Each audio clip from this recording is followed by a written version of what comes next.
السلام علیکم ورحمۃ اللہ وبرکاتہ۔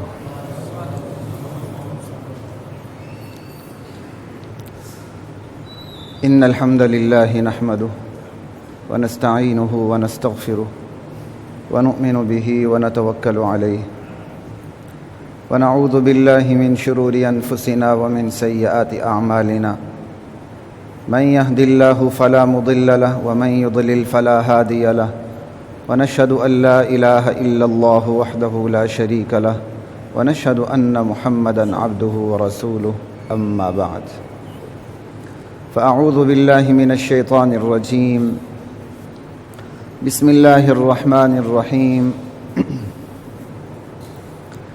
إن الله لا يغفر أن يشرك به۔ اللہ فیصلہ کر چکے ہیں کہ اللہ نے شرک کو معاف نہیں کرنا۔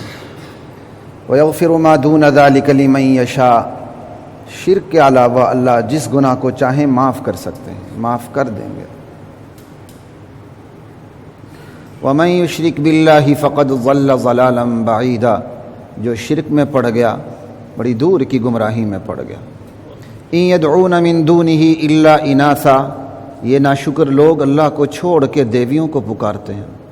وَإِن يَدْعُونَ إِلَّا شَيْطَانًا مَرِيدًا لَعَنَهُ اللَّهُ، یہ لوگ اللہ کو چھوڑ کے اس لعنت زدہ شیطان کو پکارتے ہیں۔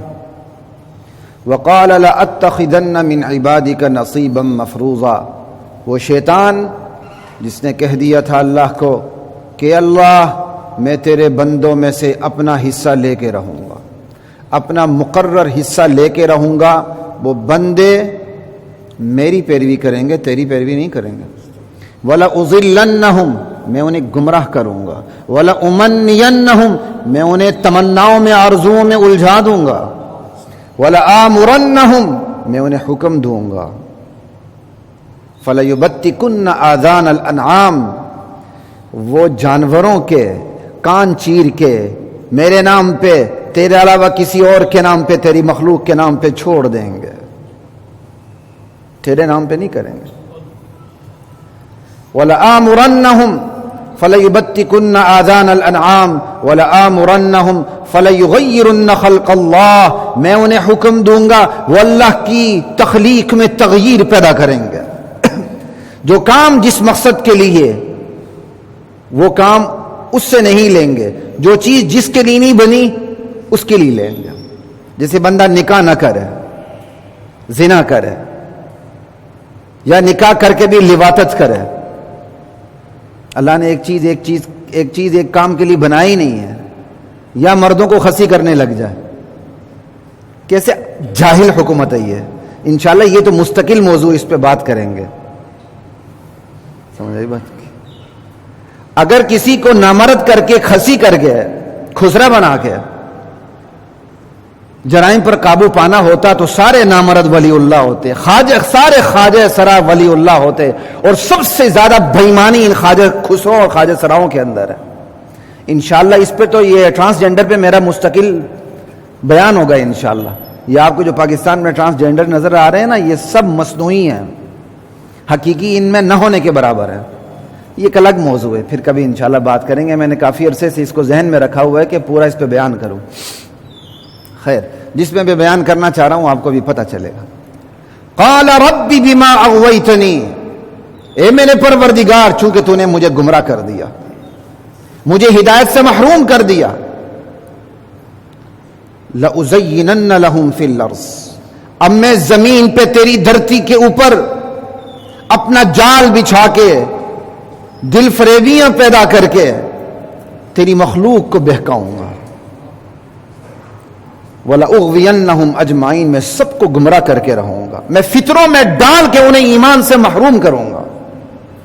قَالَ فَبِمَا أَغْوَيْتَنِي، اے میرے اللہ، اے میرے خالق، چونکہ تو نے مجھے گمراہ کیا ہے، لَأَقْعُدَنَّ لَهُمْ صِرَاطَكَ الْمُسْتَقِيمَ، میں تیرے سیدھے راستے پہ بیٹھ جاؤں گا جو تو نے بندوں کے لیے رکھا ہے، وہاں میں بیٹھ جاؤں گا، گاچھ میں بیٹھ جاؤں گا، گاچھ لگاؤں گا وہاں، صراطک المستقیم۔ ثم لآتینہم من بین ایدیہم، پھر میں تیرے بندوں کے سامنے سے آؤں گا، ومن خلفہم، پھر میں تیرے بندوں کے پیچھے سے آؤں گا، وعن ایمانہم، پھر میں تیرے بندوں کے دائیں طرف سے آؤں گا، وعن شمائلہم، پھر میں تیرے بندوں کے بائیں طرف سے آؤں گا، کوئی طرف چھوڑوں گا نہیں، ہر طرف سے ان پر فتنوں کی بھرمار کر دوں گا، آزمائش میں ڈال دوں گا۔ وَلَا تَجِدُ أَكْثَرَهُمْ شَاكِرِينَ، پھر تو اپنے اکثر بندوں کو شکر گزار نہیں دیکھے گا۔ حضرات محترم، اگلی آیت پڑھ دیتا ہوں پھر بات کرتے ہیں۔ وَكَذَلِكَ جَعَلْنَا لِكُلِّ نَبِيٍّ عَدُوًّا مِّنَ الْمُجْرِمِينَ، ہم نے ہر نبی کے ساتھ مجرمین لگا دیے تھے، جو نبی آیا اس کی مخالفت ضرور ہوئی، اس پہ حملہ ضرور ہوا، فتنوں کی بھرمار ضرور ہوئی۔ وَكَفَى بِرَبِّكَ هَادِيًا وَنَصِيرًا، گھبرانے کی ضرورت نہیں میرے نبی، آپ کا پروردگار آپ کی مدد کے لیے، آپ کی رہنمائی کے لیے کافی شافی وافی ہے۔ سمجھ آئی؟ لا الہ الا اللہ۔ تو حضرات محترم، آج میں نے جس موضوع پہ بات کرنی ہے اور جس کے تحت میں نے یہ آیات پڑھی ہیں کہ فتنوں کے اس دور میں اپنے ایمان پر پہرا کیسے دینا ہے، فتنوں کے اس دور میں اپنے ایمان پر پہرا کیسے دینا ہے، یہ آج کی نشست کا موضوع ہے۔ کیوں؟ شیطان تو اعلان کر چکا ہے، اللہ سے کہہ چکا ہے، ہمیں دھمکی دے چکا ہے کہ تمہیں تو فتنوں میں ڈالوں گا، اور اللہ نے بھی کہہ دیا نبیوں کے ساتھ فتنوں کا مقابلہ ہوا، تو پھر جو نبی کے ورثاء ہوں گے، نبی پر ایمان لانے والے ہوں گے، درجہ بدرجہ ان کو آزمائش کا سامنا کرنا پڑے گا۔ تو پھر ہم کیا کریں؟ بات تو یہ فتنوں کی تو بھرمار ہے، اور ہمارے نبی کریم صلی اللہ علیہ وسلم اس دنیا سے تشریف لے جاتے ہوئے فتنوں کا بتا کے تشریف لے گئے، علاج بھی بتا کے تشریف لے گئے۔ لیکن جب آپ یہ قرآن کی یہ آیت پڑھتی، بندہ ہل جاتا ہے کہ یا اللہ اب میں فتنوں سے بچوں تو کیسے بچوں؟ ٹھیک ہے، ایک طرف ایمان کا مسئلہ اس قدر حساس نازک ہے، اتنا خطرناک مسئلہ ہے کہ اگر اس کے لیے یہ ضروری قرار دیا جائے کہ بھائی پورے قرآن کو پڑھ لو، اس کو حفظ کر لو، اس کی تعلیمات ساری تمہیں ازبر ہونی چاہیے، تو پھر تو ہم پھنس گئے نا۔ یہاں تو پڑھے لکھے کو بھی قل هو اللہ نہیں آتی ہے، پڑھنا نہیں آتا، تو تعلیمات پہ کیا پتہ ہوگا؟ پھر یہاں عالم فاضل سے لے کر انگوٹھا چھاپ تک سارے ہیں، اگر آپ یہ قید لگا دیں پورے قرآن کو پڑھیں، ہر وقت اس کو ازبر رکھیں، تو فتنوں سے مقابلہ کیسے کریں گے؟ تو جہاں اللہ نے یہ صاف بتا دیا ہے، وہاں اللہ نے قرآن کریم میں اتنی سی چھوٹی سی مختصر ترین مگر جامع ترین آیت بھی بتا دی، ایک ہاتھ کی بھی پوری نہیں، چند انگلیوں پہ گن کے آپ رکھ سکتے ہیں اصول اپنے پاس، بس ان اصول پہ عمل کریں گے فتنوں سے بچے رہیں گے۔ قرآن کریم کی مختصر ترین اپنے موضوع کے حوالے سے مگر جامع ترین اپنے ضوابط ہدایات کے حوالے سے، کہ بندہ بس اس کو ازبر کر لے۔ اللہ ذوالجلال کی قسم، اللہ کی گارنٹی ہے کہ گمراہی قریب پھٹک نہیں سکتی۔ سنیے ترجمہ، پھر اس پوری نشست میں اسی پہ بات کروں گا انشاءاللہ۔ یا ایھا الذین آمنوا، ایمان والو، اطیعوا اللہ، اللہ کی مان کے چلو، واطیعوا الرسول، اللہ کے رسول کی مان کے چلو۔ آپ نے پورے غور سے چلنا میرے ساتھ۔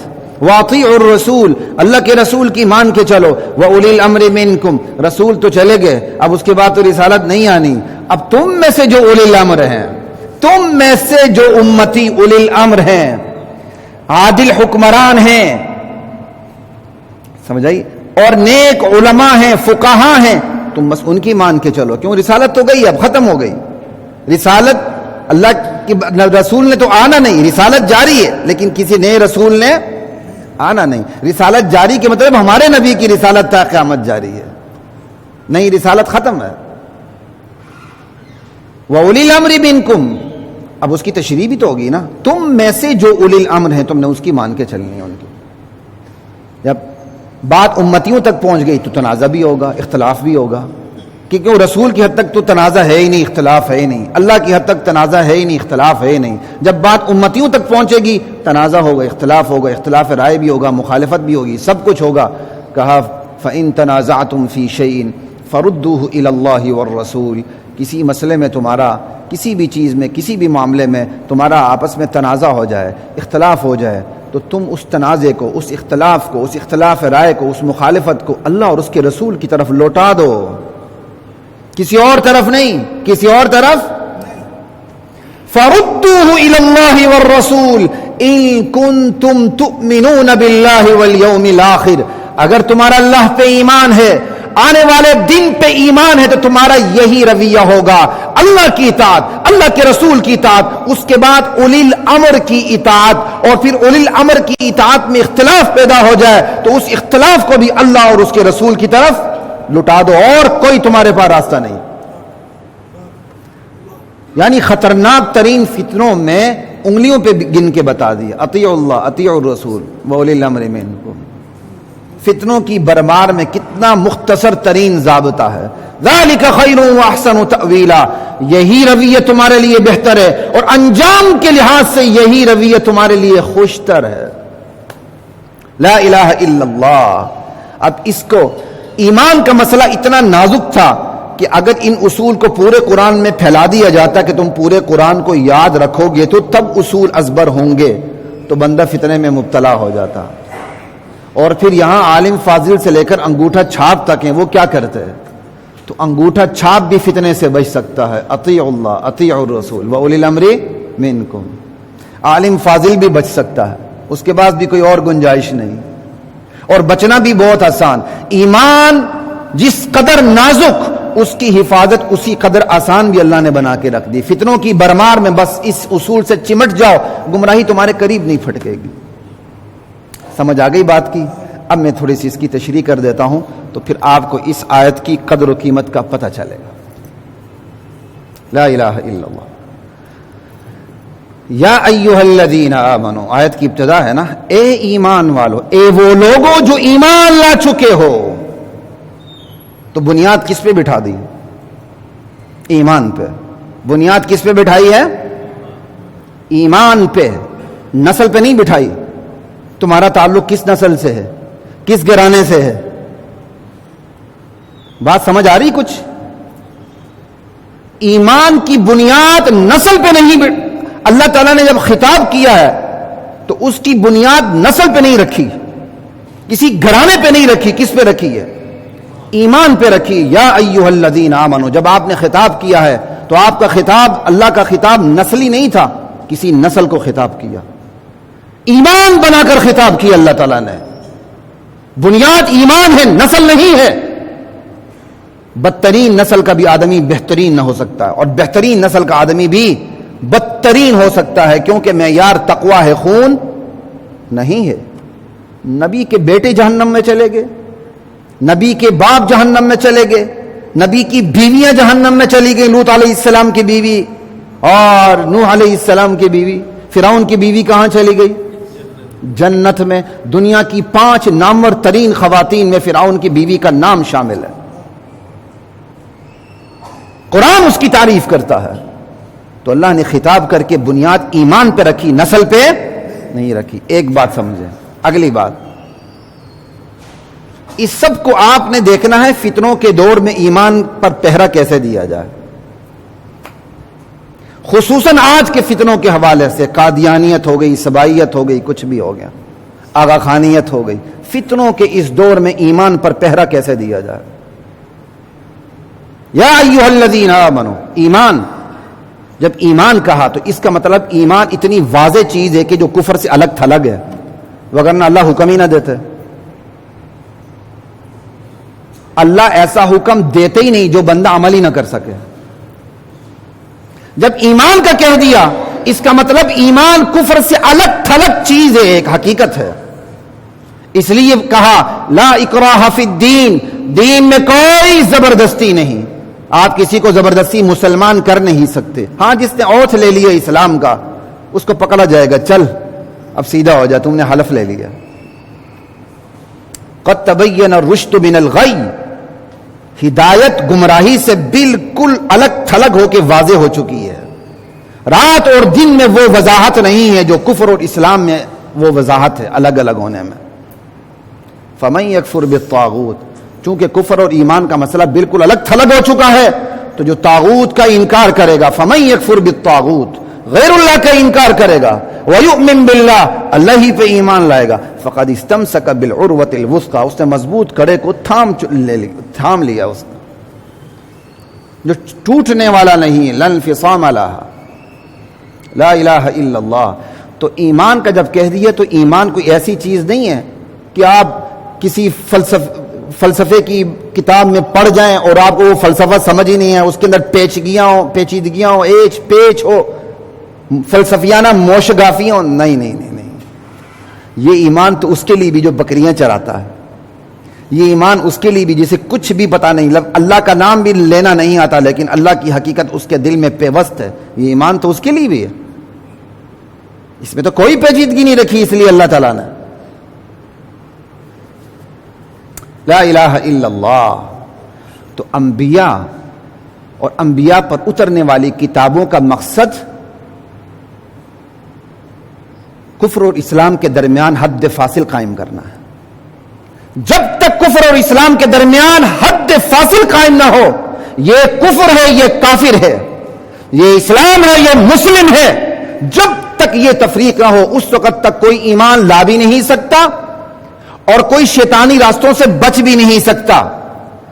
ایمان لانا اور غیر ایمانی راستوں سے بچنا تب واضح ہوگا جب یہ واضح ہوگا یہ کفر ہے اور یہ کافر ہے, یہ اسلام ہے اور یہ مسلم ہے. بات سمجھ آ رہی ہے؟ اس لیے بڑے بھونگیاں مارتے ہیں وہ لوگ جو کہتے تم کون ہوتے ہو کسی پر کفر کا فتویٰ لگانے والے. بڑی احمقانہ کھوتا پن دکھاتے ہیں یہ لوگ. اسلام کی سرحدیں محفوظ نہیں ہیں. آپ اپنے چھوٹے سے ملک کی سرحد کی حفاظت کے لیے اتنے حساس ہو جاتے ہیں کہ اس پر اپنی جانیں قربان کرتے ہیں. اللہ ہمیں جانیں قربان کرنے کی توفیق دے, لیکن دین کے نام پہ, دین کے ساتھ ملک ہو تو پھر بات چلتی ہے. ہم صرف ملک کے لیے جان قربان نہیں کرتے, اس ملک کے لیے دین کو آ کے رکھے اس ملک کے لیے جان قربان کرتے ہیں. کیوں؟ ہمارے دین اسی ملک میں نافذ ہونا ہے, اس لیے یہ ملک بھی پھر ہمارے ایمانی تقاضوں کے اندر شامل ہے. تو جب تک یہ پتہ نہ چلے کہ یہ کفر ہے اور اسے ماننے والا کافر ہے اور یہ اسلام ہے اور اس کو ماننے والا مسلم ہے, اس وقت تک نہ کوئی ایمان پہ آ سکتا ہے نہ غیر ایمانی راستوں سے بچ سکتا ہے. تو یہ بتانے کی پھر ذمہ داری کس کی ہوئی؟ سب سے پہلے انبیاء کی ہوئی.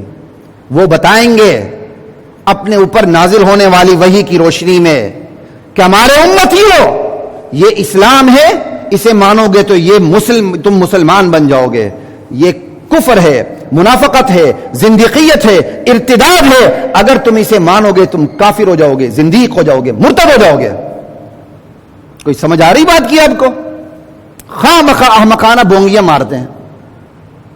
اور یہی انبیاء کا کام تا قیامت. اب انبیاء نے آنا نہیں, انبیاء کے ورثاء کو سونپ دیا گیا ہے کہ وہ کتاب و سنت کی روشنی میں بتائیں لوگوں یہ سرحد ہے, یہ ریڈ لائن ہے, اگر تم اس سرحد کو کراس کرو گے تو کفر شروع ہو جائے گا. علماء کسی کو کافر بناتے نہیں ہیں, بتاتے ہیں. یہ بنانے اور بتانے میں فرق ہے, اور یہ علماء کی ذمہ داری ہے کہ وہ لوگوں کو بتائیں یہ اسلام ہے, اسے مانو گے تو تم مسلمان ہو جاؤ گے, یہ کفر ہے, اسے مانو گے تو تم کافر ہو جاؤ گے, اسے مانو گے تو تم زندیق ہو جاؤ گے, اسے مانو گے تو تم مرتد ہو جاؤ گے. وگرنہ اس کے بغیر کو اسلام لائے تو کیسے لائے؟ مجھے بتائیں نا. آج ایک عیسائی مسلمان ہوتا ہے, آج ایک قادیانی مسلمان ہوتا ہے, آج ایک دشمنان صحابہ کی تکفیر کرنے والا آ کے مسلمان ہو جاتا ہے اور اس کی نیت صحیح ہو جاتی ہے. آپ کیسے بتائیں گے کہ یہ اسلام ہے یہ شیطانیت ہے؟ تو وہی خواہ مخواہ نہ کیا کریں کہ جی آپ کون ہوتے کفر کا فتویٰ لگانے والے. جب تک کفر و اسلام واضح نہ ہو بات بنتی ہی نہیں. لا الہ الا اللہ. جغرافیائی سرحدات کی سمجھ آتی ہے کہ ریڈ لائن کراس کرتے ہی گولی پڑے گی؟ جغرافیائی چوکیداروں کی سمجھ آتی ہے کہ یہ ہمارے جغرافیائی چوکیدار ہیں اس لیے ہم رات سکون سے سوتے ہیں؟ الحمدللہ یہ ہمارا مان ہے اور اللہ تعالیٰ نے ہمیں یہ اعزاز سے نوازا ہے. اب میں یہ بات کرتا ہوں تو لوگ مجھے ایجنسیوں کا قرار دیتے ہیں, وہ آپ کی مرضی جتنا مرضی کہیں. اب میں یہ تو نہیں کر سکتا کہ بعض لوگوں کو خوش کرنے کے لیے فوج پر پھپتیاں کسنی شروع کر دوں, یہ تو نہیں ہو سکتا. اداروں پر پھپتیاں نہ کسیں. ہاں اداروں میں پرویز مشرف جیسے لوگ بھی ہوتے ہیں جو اپنے انجام سے دوچار ہو جاتے ہیں, لیکن اداروں پہ پھپتیاں مت کسیں. آج انہی اداروں کی وجہ سے آپ رات کو سکون کی نیند سوتے ہیں, وگرنہ جائیں دیکھ لیں شام کا کیا حال ہے, عراق کا کیا حال ہے, یمن کا کیا حال ہے, بیروت اور لبنان اور اردن کا کیا حال ہے, پوری امت مسلمہ کا کیا حال ہے. الحمدللہ اس گئے گزرے دور میں بھی ہماری حالت سب سے بہتر ہے اپنے امن کے حوالے سے. پھر بھی جا کے اداروں کے اوپر تنقید کرنا, اداروں پہ تنقید نہ کیا کرے. ہاں کوئی بھی کام اس کے اندر درستی کی گنجائشیں موجود ہوتی ہیں. کوئی بھی فرشتہ نہیں ہوتا, لیکن کسی ایک غلطی کو پکڑ کے پورے ہی سب کو دھو دینا اور غدار بن جانا یا را کا ایجنٹ بن جانا یا کسی ایسی تحریک میں شامل ہو جانا جو گلے کاٹنے شروع کر دے, بہرحال اس کی کوئی گنجائش نہیں ہے. خیر, تو بات میں کر رہا تھا جغرافیائی سرحدات کی سمجھ آتی ہے, جغرافیائی چوکیداروں کی سمجھ آتی ہے, جو جغرافیائی چوکیداری کی بھی سمجھ آتی ہے, تو پھر نظریاتی سرحدات کی کیوں نہیں سمجھ آتی, نظریاتی چوکیداروں کی کیوں نہیں سمجھ آتی, نظریاتی چوکیداری کی کیوں نہیں سمجھ آتی. آج اگر ہماری یہ جغرافیہ ہے, اس کی حفاظت کی سب سے ذمہ داری, سب سے بڑی ذمہ داری انہی کی ہے جو اس حفاظت کے لیے میدان میں آ چکے, یونیفارم پہن چکے ہیں. لیکن صرف ان کی ذمہ داری نہیں, دھیرے دھیرے یہ ذمہ داری میرے اور آپ تک پہنچ جاتی ہے. ایسا ہی ہے نا, یہ دھیرے دھیرے یہ ساری ذمہ داری میرے اور آپ تک پہنچ جاتی ہے. جس فوج کے پیچھے قوم کھڑی نہ ہو وہ فوج ناکام ہو جاتی ہے. ٹھیک, بالکل اسی طرح نظریاتی سرحدات کی چوکیداری یہ کام ان کا ہے جنہوں نے اس کا یونیفارم پہن لیا ہے, جنہوں نے علوم نبوت حاصل کر لیا ہے, جن کے پاس قرآن و سنت کا علم ہے, جن کے سینوں میں اللہ نے وحی کا علم ڈالا ہے. نظریاتی سرحدات کے نگہبان اور وہ چوکیدار ہیں. اگر انہوں نے اپنی نگہبانی میں کمی کی اور اگر انہوں نے اپنی جانوں کا خطرہ محسوس کرتے ہوئے چوکیداری نہیں کی, وقت کی زندیقیت کے پیچھے لگ گئے, تو اللہ تعالیٰ انشاءاللہ اس دنیا میں بھی اور آنے والی دنیا میں بھی ان کی گردن دبوچیں گے. لیکن یہ صرف ان کی ذمہ داری نہیں, یہ دھیرے دھیرے ذمہ داری کہاں تک پہنچ جاتی ہے, اپنے علم کے حوالے سے, اپنے اختیارات کے حوالے سے, اپنے منصب کے حوالے سے. یہ دھیرے دھیرے یہ ساری ذمہ داری علماء سے ہوتے ہوتے ہوتے آخری انگوٹھا چھاپ بندے تک بھی پہنچ جاتی ہے, میرے اور آپ سمیت ہر ایک تک پہنچ جاتی ہے کہ اس نے اپنے دائرہ کار میں, اپنے اختیارات میں, اپنی ذمہ داری کے اندر حفاظت کیسے کرنی ہے نظریاتی سرحدات کی. کوئی سمجھ آئی بات کی؟ اسی کے لیے لفظ یا ایھا الذین آمنو, خطاب کی بنیاد ایمان رکھی, نسل نہیں رکھی. جب ایمان کہہ دیا تو اس کا مطلب ایمان کفر سے الگ تھلگ ہے. رات دن میں فرق ایک انگوٹھا چھاپ بھی کر سکتا ہے, اس سے کہیں زیادہ فرق اللہ ذوالجلال کی قسم کفر اور اسلام کے درمیان. آگے چلیے اب, اطیعوا اللہ یا ایھا الذین آمنو, اطیعوا اللہ, اے ایمان والو اللہ کی اطاعت کرو. سوال یہ ہے اللہ کی اطاعت کیسے ہوگی؟ اللہ کی اطاعت کیسے ہوگی؟ اللہ نے وحی بھیجی ہے. اللہ ہر ایک کو آ کے پکڑتا نہیں ہے چلو آ جاؤ میری اطاعت کرو. اللہ نے وحی بھیجی ہے اور اس کی بلند ترین وحی کا نام کیا ہے؟ قرآن کریم, کتاب اللہ. اس وقت اس کی اطاعت کرو. ٹھیک, اب اس سے کچھ چیزیں سمجھ آ رہی ہیں, یہ بات یاد رکھو. اس کا مطلب اللہ جس نے وحی بھیجی ہے نہ اس سے غلطی ہوتی ہے نہ وہ بھولتا ہے. ایسے ہی ہے. اب جو یہ عقیدہ رکھے ہے کہ اللہ سے غلطی ہو جاتی ہے, اللہ بھول جاتا ہے, اس کے کفر میں کوئی شک, یہی اپنے ایمان پر پہرا دیں. کوئی بھی آپ کو اپنے فطروں کی طرف بلائیں, اس کی زبان پہ بھروسہ نہ کریں, اس کے لٹریچر میں جا کے اس کو پہچانیں, اس کے لٹریچر کی دنیا میں جا کے اس کو پہچانیں. اور لٹریچر کی دنیا تو اب گوگل کے ایک کلک کے اوپر ہے, کون سا سمجھنا مشکل ہے. ایک وقت تھا ایک ایک کتاب کے لیے ہزاروں میل کا سفر کرنا پڑتا تھا, لوگ اپنے عقائد کو نیچے دیکھے چھپا لیتے تھے. نہیں, ہمارا یہ عقیدہ ہی نہیں ہے. اب تو صرف ایک گوگل کے کلک پر آپ ان کی کتابیں جا کے دیکھ لیں. سمجھ آئی؟ اللہ کی اطاعت ہے تو اللہ کی اطاعت کیا مطلب؟ اس کا لازمی تقاضا ہے اللہ بھول چوک سے محفوظ ہے. اللہ سے غلطی, جو یہ کہتا ہے اللہ کو بھول چوک ہو جاتی ہے, اللہ غلطی کرتا ہے, اس کا مطلب وہ فطروں کا دروازہ آپ پہ کھول رہا ہے, اپنے پر کھول چکے اور آپ پہ کھول رہا ہے، بس اس سے بچیں، جو بڑا آسان کام ہے. خدا خدا ہے، بدا نہیں ہے کہ بھولے غلطی کرے. لا الہ الا اللہ، اطیع اللہ.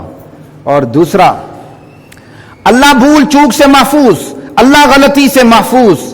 اللہ نے جس ہستی کے واسطے سے اپنی وحی محمد الرسول اللہ پہ بھیجی ہے وہ بھی خطا سے محفوظ. وہ کون ہے؟ جبرائیل امین ہے. جبرائیل امین بھی خطا سے. انہ لقول رسول کریم ذی قوت عند ذی العرش المتین مطاع ثم امین. یہ جبرائیل امین کی گواہی اللہ خود دے رہے ہیں. یہ بڑے معزز فرشتے کا لایا ہوا کلام ہے، وہ چھوٹا موٹا فرشتہ نہیں.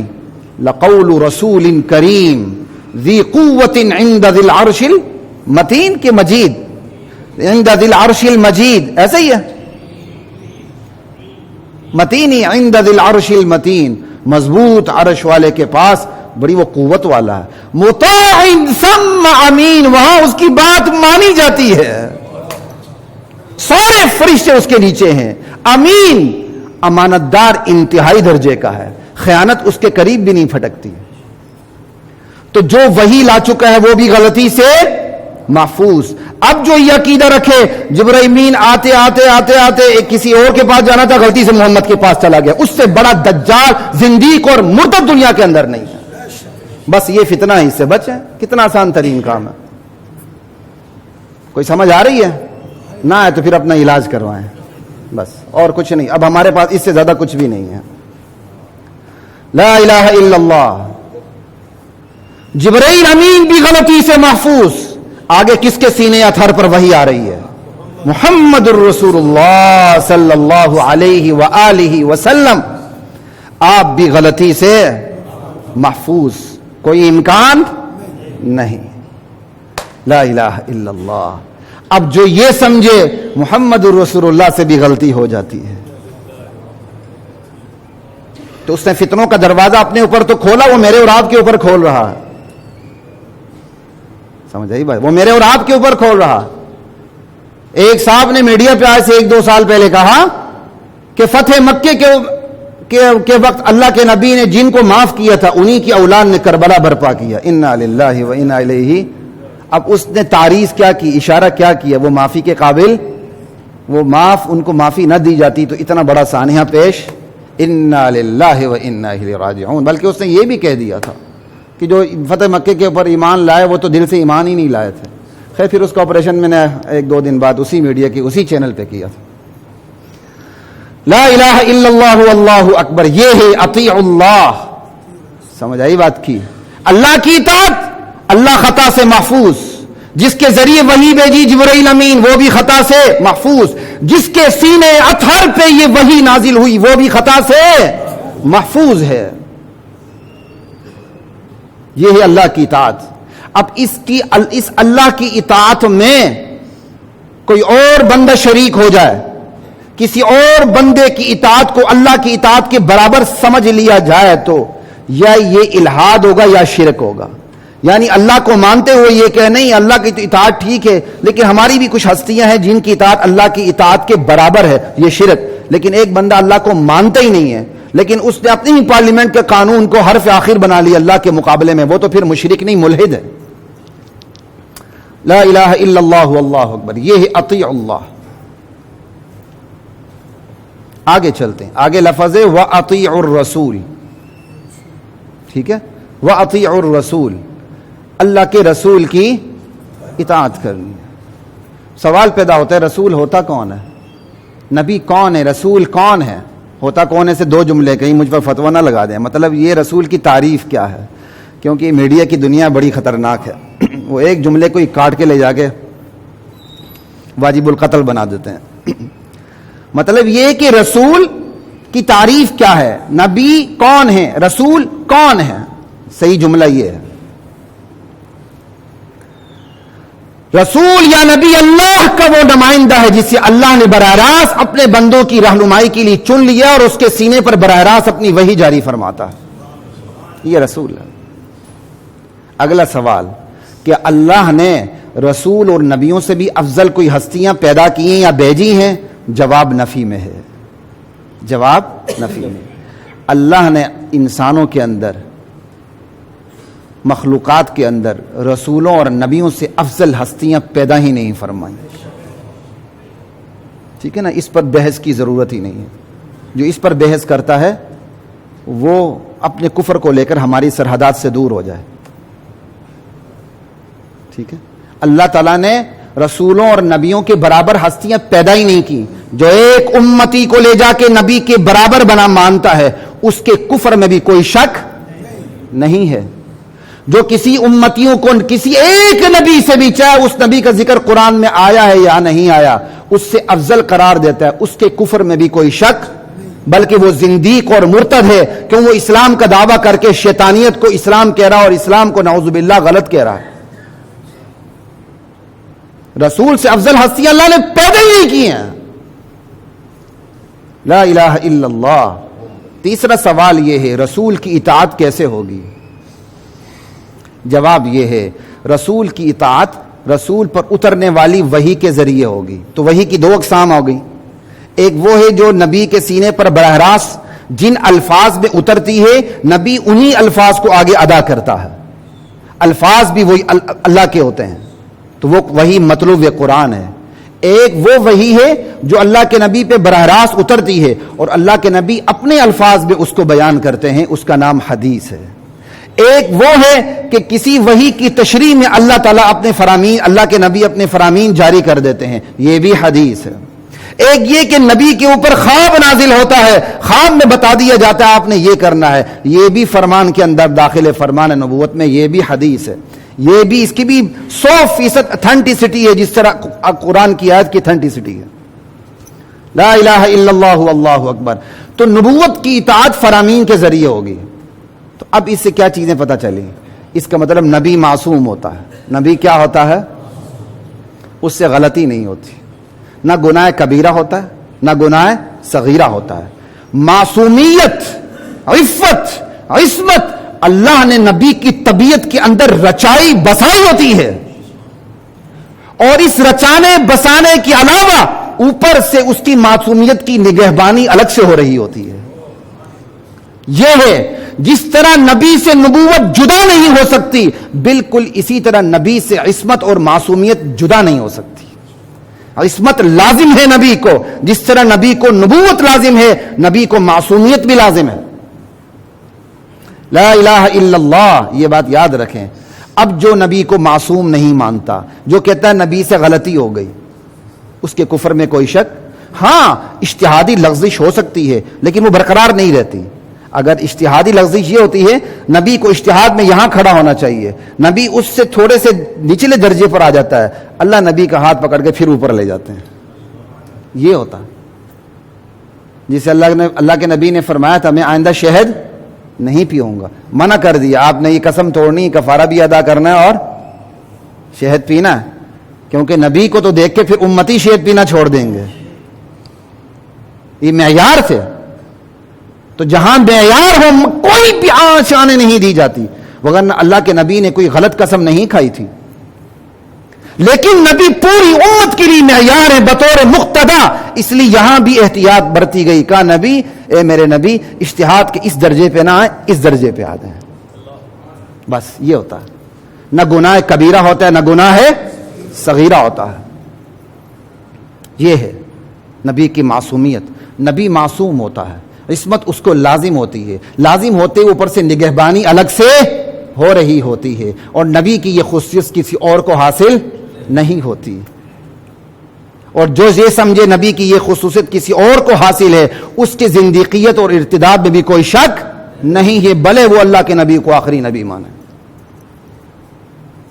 لا الہ الا اللہ۔ جب نبی معصوم، تو پھر اس کا مطلب نبی کے فرامین بھی محفوظ ہو گئے، کیوں؟ جب تک نبی کے فرامین محفوظ نہ ہوں اس پر عمل نہیں ہو سکتا۔ محفوظ کس اعتبار سے؟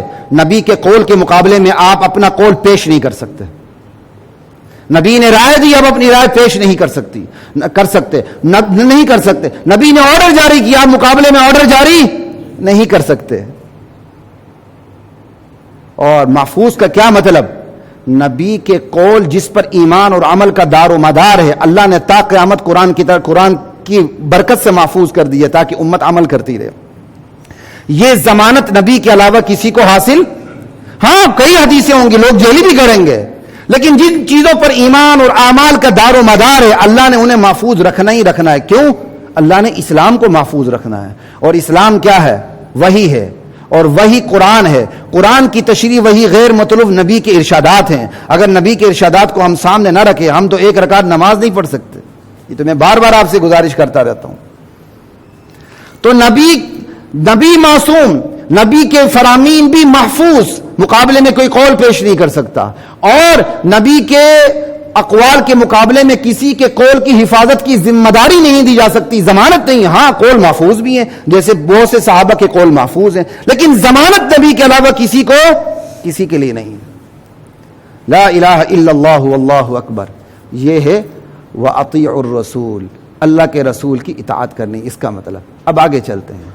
ہمارے نبی آخری نبی، ہمارے رسول آخری رسول. انا خاتم النبیین لا نبی بعدی ولا رسول بعدی ولا امت بعد امتی. ارے میں آخری نبی، میں آخری رسول، میرے بعد کوئی نبی نہیں، میرے بعد کوئی رسول نہیں، میری امت کے بعد کوئی امت نہیں. ٹھیک، اب پھر کیا ترجمہ ہوگا؟ اطیعوا اللہ واطیعوا الرسول. تو یہاں تک تو بات ختم آ گئی، آگے تو رسولوں کا سلسلہ ختم ہے، وہ اولی الامر منکم ہے. تو اس کا مطلب رسالت ختم ہو گئی. رسالت، اطیعوا الرسول کے بعد رسالت ختم ہو گئی. رسالت ختم کا مطلب وحی کا سلسلہ ختم، اور جب وحی کا سلسلہ ختم معصومیت ختم، کیونکہ معصومیت نبی کی ذات کو لازم ہوتی ہے، نبی کی ذات کو لازم ہوتی ہے، کسی اور کے لیے نہیں ہوتی ہے. محفوظیت بھی ختم کہ نبی کے اقوال کے علاوہ کسی اور کی حفاظت کی ذمہ داری، ضمانت نہیں دی جا سکتی، ضمانت نہیں. براہ راست تو اللہ تعالیٰ نے قرآن کو محفوظ کیا ہے. قرآن کی برکت سے نبی کی اتنے اقوال ضرور محفوظ رہیں گے جن پر قرآن کی تشریح کا دار و مدار ہے، کیونکہ وہ بھی دراصل قرآن کی حفاظت ہے. لا الہ الا اللہ. تو اطیعوا الرسول، تو رسول اور بعد میں آنے والے اولی الامر سے پتہ چلا رسالت ختم، وحی ختم، معصومیت ختم، محفوظیت ختم. مستقل اطاعت یہاں ختم ہو گئی. انکنڈیشنل جو اطاعت ہے وہ ختم ہو گئی. یہاں آگے جس کی بھی اطاعت ہوگی وہ کنڈیشنل ہوگی، انکنڈیشنل نہیں ہوگی. اب رسول کی اطاعت میں اگر شریک، پہلے تو میں نے بتایا اللہ کی اطاعت میں کوئی کسی کو شریک کرے، اگر اب رسول کی اطاعت میں کوئی کسی کو شریک کرے، کہ کچھ ایسی ہستیاں بھی ہیں جن کا فرمان رسول کے فرمان کے برابر ہے، یا نعوذ باللہ کوئی ایسی ہستیاں بھی ہیں جو آ کے نبی کے فرمان کی کینسلیشن کر سکتی ہیں، ان کی ایبروگیشن کر سکتی ہیں، تو اس کا مطلب وہ نبی کو آخری نبی مانتے ہوئے بھی نبوت کو جاری سمجھتا ہے. وہ قادیانی اس سے بڑا زندیق اور مرتد ہے. بھائی سمجھ آ رہی ہے؟ ایک شخص بندے اللہ کے نبی کو آخری نبی سمجھتا ہے، اس کے باوجود سمجھتا ہے نہیں کچھ ایسی ہستیاں موجود ہیں جن کی اطاعت نبی کی اطاعت کی طرح ہوگی، بلکہ وہ نبی کے قول کی کینسلیشن بھی کر سکتے ہیں، نبی کے قول کو منسوخ کر سکتے ہیں، اس کو ایبروگیٹ کر سکتے ہیں. تو اس نے دراصل کیا کہہ دیا؟ نبی کی سطح پہ نہیں لایا، نبی کی سطح سے اوپر لے گیا. تو یہی کس چیز کا انکار ہے؟ صرف نبی کی نبوت کا انکار نہیں بلکہ ختم نبوت کا انکار ہے. کیونکہ جب ایک نبی آتا تھا دوسرا نبی آتا تھا تو بہت سی چیزوں میں تبدیلی بھی ہوتی تھی، بنیادی چیزوں میں تبدیلی نہیں ہوتی تھی، غیر بنیادی چیزوں میں تبدیلی بھی ہوتی تھی. وہ صرف نبی کرتا تھا اللہ کے حکم سے. ہمارے نبی کی بات تو کسی نے آنا نہیں، تو تبدیلی ممکن نہیں. اب جو تبدیلی کا قائل ہو کہ نبی کا قول منسوخ ہو سکتا ہے تو دراصل وہ ختم نبوت پر حملہ آور ہے. اس سے اپنے ایمان کی حفاظت کریں. وہ بڑے جتنی بھی منہ سے اپنے آپ کو مومن اور مسلمان کہے، اس سے اپنے ایمان کی حفاظت کریں. اس کی لٹریچر کی دنیا میں اس کی لٹریچر کو دیکھیں. لا الہ الا اللہ، یہ ہے وَأَطِيعُوا الرَّسُولَ. میں ایک لفظ کی تشریح کرتے ہوئے آگے بڑھ رہا ہوں، وقت بھی کم ہے. تیسرا لفظ ہے یا ایھا الذین آمنوا، ایک اطیعوا اللہ، دو واطیعوا الرسول، تین آگے ہے وَأُولِي الْأَمْرِ مِنْکُمْ، تم میں سے، تم امتیوں میں سے جو اولی الامر ہیں ان کی مان کے چلو. اگر رسول کے بعد بھی کسی رسول نے آنا ہوتا تو اولی الامر کی کوئی گنجائش نہیں تھی، بلکہ کہہ دیا جاتا تو ان کے بعد بھی جو رسول آئیں گے ان کی مان کے چلو. جیسے سورہ بقرہ کے اندر ہے کہ والذین یؤمنون بما انزل الیک وما انزل من قبلک، متقین کون ہوتے ہیں؟ جو وہی آپ پر اترتی اس پر بھی ایمان، جو آپ سے پہلے اتری اس پر بھی ایمان، آپ کے بعد بھی وہی آنی ہوتی تو یہاں یہ الفاظ بھی ہوتے وما انزل من بعدک، جو وہی آپ کے بعد اترے گی اس پر بھی ایمان، چونکہ آپ کے بعد وہی اترنی نہیں تو یہ لفظ ہی نہیں ہے، وما انزل من قبلک پر بات ختم ہے، تو اطیعوا الرسول پہ بات ختم ہے، اس کے بعد وہ اولی الامر منکم ہے، تم میں سے جو اولی الامر ہے، وہ ایک نہیں ہے، وہ کئی ہیں، عادل حکمران قیامت تک جتنے بھی آئیں گے وہ اولی الامر کے اندر ہیں، عادل حکمران مردوں کو خسی نہیں کرتا، اچھا یہ بات یاد رکھیں، یہ الگ موضوع، پھر کبھی اس پہ بات کریں گے، یہ تو خدا کے دین کے اندر تبدیلیاں پیدا کرنے والی بات ہے، نامرد کر کے کسی کو نیک بنانا ہے تو سارے خواجہ سرا آج اس وقت ولی اللہ ہوتے ہیں، باتیں کرتے ہیں خواہ لا الہ الا اللہ واللہ اکبر، وہ اولی الامر منکم کے اندر علماء بھی آگے، کوئی ایک عالم، اسلام میں کوئی پاپائیت نہیں ہے، لیکن سارے علماء جو دین کے مطابق چلیں گے وہ اولی الامر منکم کے اندر ہے، کوئی الگ سے اس کا منصب نہیں ہے کہ کوئی ایسا منصب ہے جس کا آپ کہیں کہ رسول کی رسالت کے بعد بھی کوئی منصب ہے کہ رسول کی طرح ماننا اس کو لازم ہے، نہیں مانیں گے تو آپ کافر ہو جائیں گے، کوئی ایسا منصب نہیں ہے۔ تو اولی الامر منکم سے پتہ چلا، ایک تو رسول سے پتہ چلا آتی ہے اور رسول، ایک اولی الامر منکم سے بھی پتہ چلا، پھر فَإِن تَنَازَعْتُمْ سے بھی پتہ چلا، کیونکہ اولی الامر کے بعد لفظ ہے اگر تم آپس میں تنازع کرو، کون تنازع کرے؟ اولی الامر، کیا ہے؟ اولی الامر تنازع کریں آپس میں، اختلاف رائے ہو جائے، اس کا مطلب کیا ہو گیا؟ رسالت ختم ہو گئی، کیوں؟ رسول آپس میں تنازع نہیں کرتے، وحی ختم ہو گئی، کیونکہ وحی کے ہوتے ہوئے کوئی تنازع نہیں ہوتا، معصومیت ختم ہو گئی، کیونکہ معصوم کے اندر تنازع ہو ہی نہیں سکتا، جب تنازع ہو گیا دلیل ہو گئی کہ معصوم کوئی رہا، معصوم نبی یہ بھی کافی نہیں ہے، اللہ کے نبیوں کے علاوہ کوئی معصوم نہیں، یہ بھی ضروری ہے، اس لیے قرآن کے صاف الفاظ ہیں نبیوں کے بعد فَإِن تَنَازَعْتُمْ، اگر تم اختلاف کرو، اگر تم تنازع کرو، اگر تم جھگڑا کرو، یہ لفظ بتاتا ہے انبیاء کے بعد کوئی ہستی معصوم نہیں ہے، معصومیت صرف انبیاء کا خاصہ ہے، انبیاء کے ہوتے ہوئے غیر انبیاء غیر معصوم ہے، یہ قرآن کا اعلان ہے۔ فَإِن تَنَازَعْتُمْ، اگر تم تنازع کرو، اگر تم جھگڑا کرو، پھر کیا کرو؟ خود فیصلہ کرو، خود آپ کے پاس کوئی رسول کی طرح اتھارٹی ہے کہ آپ فیصلہ کریں؟ کہا نہیں، فَرُدُّوهُ إِلَى اللَّهِ وَالرَّسُولِ، اللہ اور اس کے رسول کی طرف لٹا دو، اللہ کی کتاب کی طرف، اللہ کے رسول کے فرامین کی طرف، آپ کوئی خود سے اتھارٹی نہیں ہے کہ رسالت کے بعد کوئی ایسا منصب ایجاد ہو چکا ہے کہ اب وہ منصب ایسی اتھارٹی ہے کہ قرآن کی طرح اس کی بات لازمی ہے، رسول کے فرمان کی طرح اس کی بات لازمی ہے، یہ کوئی اتھارٹی نہیں، اگر ایسی اتھارٹی ہوتی تو یہاں خدا پاک کی قسم یہ لفظ نہ ہوتا کہ تم میں اگر اختلاف ہو تو تم اپنی بات کو رسول کی طرف لٹا دو اور اللہ کی طرف لٹا دو، اتھارٹی صاف بتا دیا، اللہ کی کتاب قرآن ہے، اللہ کے رسول کے فرامین احادیث ہیں، اتھارٹی یہ ہے، تم میں اختلاف پیدا ہو جائے اتھارٹی کی طرف بھاگو، اتھارٹی صاف بتا دی، اگر رسول کے بعد بھی کوئی ایسا منصب ہوتا جس کی کوئی اتھارٹی ہوتی کہ اس کی قول کو قرآن کی سطح پہ لایا جائے، اس کے قول کو نبی کی سطح پہ لایا جائے تو ضرور یہاں ذکر ہوتا، بلکہ یہاں اس کا رد ہو گیا، صرف ذکر بھی نہیں کہ ذکر نہیں کیا بلکہ رد ہو گیا کہ کسی اور اتھارٹی کے پاس تم نے اگر تمہارا آپس میں تنازع ہو جائے، اختلاف رائے ہو جائے، مخالفت ہو جائے، تم نے کسی اور اتھارٹی کے پاس نہیں جانا، کہاں جانا ہے؟ اللہ اور اس کے رسول کے پاس، اللہ کے پاس، قرآن کے پاس، رسول کے پاس، احادیث کے پاس، بس یہاں اتھارٹی ختم ہو گئی۔ وہی بات سمجھ آ رہی ہے؟ لا الہ الا اللہ، تو یہاں پھر یہ بھی یاد رکھیں کفر کی 3 بڑی قسمیں ہیں۔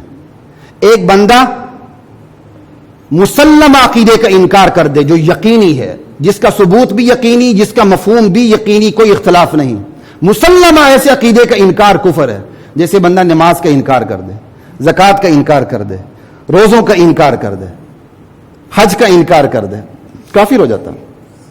کفر کی ایک قسم یہ ہو گئی۔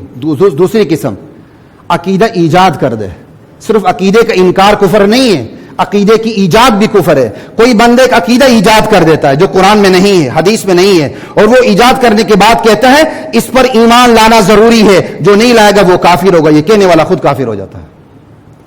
تو رسول کے بعد کوئی منصب نہیں. اب اگر کوئی اللہ کے رسول کے بعد، رسالت کے بعد کوئی منصب ایجاد کر دیتا ہے کہ یہ ایسا منصب ہے کہ اس کی بات اللہ کی کتاب کی طرح اتھارٹی ہے، اللہ کے رسول کے فرمان کی طرح اتھارٹی ہے، کوئی اس کے مقابلے میں بات نہیں ہو سکتی، دوسری رائے قائم نہیں کی جا سکتی، اس پر بھی اوپر سے وحی نازل ہوتی ہے، تو اس کے کفر میں کوئی شک نہیں، اس کے زندیقیت میں کوئی شک نہیں ہے. اور تیسرا عقیدے کی کفر کی تیسری قسم، بندہ نہ عقیدے کا انکار کرتا ہے نہ عقیدہ جاری کرتا ہے، لیکن وچوں عقیدے میں تعویل کر دیتا ہے. یہ بڑی خطرناک ہے. وہ کہتا نہیں تو میں مسلمان ہوں، میں نے تو کوئی عقیدہ ایجاد بھی نہیں کیا، میں عقیدے کا انکار بھی نہیں کرتا، لیکن دراصل یہاں بھی وہ عقیدہ جاری کر رہا ہوتا ہے. مثال کے طور پر وہ مسلم عقیدے کے اندر تعویل کر دیتا ہے، وہ ایسی تعویل کر دیتا ہے، وہ ایسی تعبیر و تشریح کر دیتا ہے جو مسلم عقیدے کے خلاف ہے، تو یہ بھی کفر ہے. مثال کے طور پر قرآن کریم میں آیت ہے ما کان محمد ابا احد من رجالکم ولکن رسول اللہ وخاتم النبیین، اللہ کے نبی آخری نبی. اب خاتم النبیین کے اندر کوئی تعویل کر کے اپنا معنی دینے کی کوشش کرتا ہے، پھر بھی کہتا نہیں میں مانتا ہوں خاتم النبیین اللہ کے آخری نبی یہی ہیں، لیکن آخری نبی کا مطلب یہ ہے کہ آپ کے بعد بھی وحی جاری ہوتی رہتی ہے، کچھ ایسی ہستیاں ہیں جن پر وحی جاری ہوتی ہے. وہ عقیدے میں تعویل کر رہا ہے، اس کے کفر میں بھی کوئی شک نہیں ہے. اب یہ ایک دو باتیں کر کے میں بات کو ختم کروں گا. تو اب جب آپس میں اجتہاد ہوگا تو پھر کون غلط ہوگا کون صحیح ہوگا؟ تو مجتہدین میں اجتہاد ہوتا ہے تو اختلاف رائے ہوتا ہے، کسی کو بھی غلط صحیح کی تعبیر نہیں کر سکتے ہیں. یہ راجے مرجو کی ڈویژن قائم کرتے ہیں، یہ زیادہ بہتر یہ کم بہتر، یہ صحیح یہ غلط نہیں کہتے. اسی لیے کیا ہے کہ جب بندہ مجتہدین اجتہاد کرتے ہیں تو اس کو ایک اگر غلطی بھی کرے تو اس کو ایک ثواب ہے، صحیح کرے تو اس کو دوہرا ثواب ہے، اس کی غلطی پر بھی اس کو ثواب ملتا ہے. تو مجتہدین کے اندر آپ ایک کے اجتہاد کو غلط دوسرے کو صحیح نہیں کہہ سکتے، ہاں ایک کے اجتہاد کو برتر دوسرے کے اجتہاد کو کمتر کہہ سکتے ہیں. جب عام مجتہدین کا یہ معاملہ ہے تو جو اصحاب کرام مجتہدین تھے تو ان کا درجہ اجتہاد کس درجے پر ہوگا؟ اب صحابہ کرام میں آپس میں کسی بات میں اختلاف پیدا ہو گیا اور انہوں نے اپنی رائے قائم کر لی، تو آپ کسی بھی صحابی یا صحابہ کے طبقے کو یہ نہیں کہیں گے انہوں نے غلطی کی تھی انہوں نے صحیح کیا تھا. نہیں، زیادہ سے زیادہ یہ کہہ سکتے ہیں ان کا اجتہاد برتر سطح پر ہے اور ان کا اجتہاد کمتر سطح پر ہے، لیکن غلط نہیں کہہ سکتے. یہ ہے فَإِن تَنَازَعْتُمْ فِي شَيْءٍ فَرُدُّوهُ إِلَى اللَّهِ وَالرَّسُولِ إِن كُنتُمْ تُؤْمِنُونَ بِاللَّهِ وَالْيَوْمِ الْآخِرِ. اب اولی الامر منکم، تم میں سے جو اولی الامر ہیں ان کی اطاعت کرنی ہے. اب پھر خلاصے کے طور پر ایک بات بتا دیتا ہوں، جو اولی الامر کی اطاعت کو اٹھا کے رسول کی اطاعت کے مرتبے پہ لائے گا وہ ختم نبوت پر حملہ آور ہو جائے گا. جو اولی الامر کی اطاعت کو اٹھا کے اللہ کی اطاعت کے مرتبے پر آئے گا وہ اللہ کی الوہیت پر حملہ آور ہوگا، کہیں وہ ملحد ہوگا کہیں وہ مشرک ہو جائے گا. یہ ہے اطاعت کا پیمانہ جو میں نے آپ کے سامنے رکھا ہے. اطاعت کا پیمانہ اللہ اور اس کے رسول ہیں، جو انکنڈیشنل اطاعت ہے، غیر مشروط اطاعت ہے. اللہ اور اس کے رسول کے علاوہ جس کی بھی اطاعت ہے وہ کنڈیشنل ہے، ان میں اختلاف پیدا ہوگا تو دوبارہ رجوع کریں گے اللہ اور اس کے رسول کی طرف اتھارٹی. یہ ہے اطاعت کا پیمانہ. اطاعت کا مفہوم کیا ہے؟ اطاعت کا مفہوم یہ ہے ڈائریکٹ اللہ کے پاس نہیں جانا، ڈائریکٹ نبی کے پاس نہیں جانا. اللہ کی کتاب موجود ہے، نبی کی احادیث موجود ہیں. اطاعت کی درجہ بندی کیا ہے؟ اللہ کی اطاعت سب سے پہلے ہے. رسول کی بھی اطاعت اس لیے ہوتی ہے کہ دراصل وہ اللہ کی اطاعت کرواتا ہے، اور سب سے آخر میں مجتہدین کی اطاعت ہے. یہ اطاعت کی درجہ بندی ہے. جو غیر مشروط اطاعت ہے وہ صرف اللہ اور اس کے رسول کی ہے. رسول کی اطاعت کرتے ہوئے کوئی کنڈیشن نہیں ہے، اللہ کی اطاعت کرتے ہوئے کوئی کنڈیشن نہیں ہے. لیکن اللہ اور اس کے رسول کے علاوہ جس کی بھی اطاعت ہوگی وہ کنڈیشنل ہوگی، وہ اللہ اور اس کے رسول کی اطاعت کے ساتھ میل کھائے گی تو ہوگی ورگرنہ نہیں ہوگی. تو حضرات محترم، اس فتنوں کے دور میں ایمان اسلام نے اپنے ارد گرد اتنے کڑے پہرے لگا دیے ہیں کہ جس نے بھی نبوت کا دعویٰ کیا یا کوئی ایسا دعویٰ کیا جو اسلام کے خلاف ہے وہ قرآن سے اپنی بات کو ثابت نہیں کر سکا. اس نے بہرحال اس کو یہ مجبور ہونا پڑا کہ وہ وہی ایجاد کر دے. جس طرح قادیانی اپنی نبوت کو قرآن سے ثابت نہیں کرتا بلکہ کیا کہتا ہے؟ مجھ پر الگ سے وحی آتی ہے، مجھ پر الگ سے. اس پہ میں پہلے بیان کر چکا ہوں. اللہ تعالیٰ نے ایمان کے ارد گرد اتنے پہرے لگا دیے ہیں یہاں کوئی داخل نہیں ہو سکتا. ہاں ایمان کے مقابلے میں اگر وہ اسلام کا یہودی ایڈیشن تیار کرنے کی کوشش کرتا ہے وہ یہ کہنے پر مجبور ہوتا ہے کہ رسول کے علاوہ بھی کچھ ایسی ہستیاں ہیں جن پر وحی آتی ہے. یہ پھر گڑھ کے پھر وہ اسلام کے خلاف پورا یہودی ایڈیشن تیار کر لیتا ہے. ایمان نے تو سخت ترین پہرا بٹھا دیا ہے. اب میرا اور آپ کا کام ہے اس پہرے سے کتنا کام لیتے ہیں. لیں گے تو جنت ورنہ جہنم کے دروازے تو کھلے ہیں. وآخر دعوانا الحمدللہ.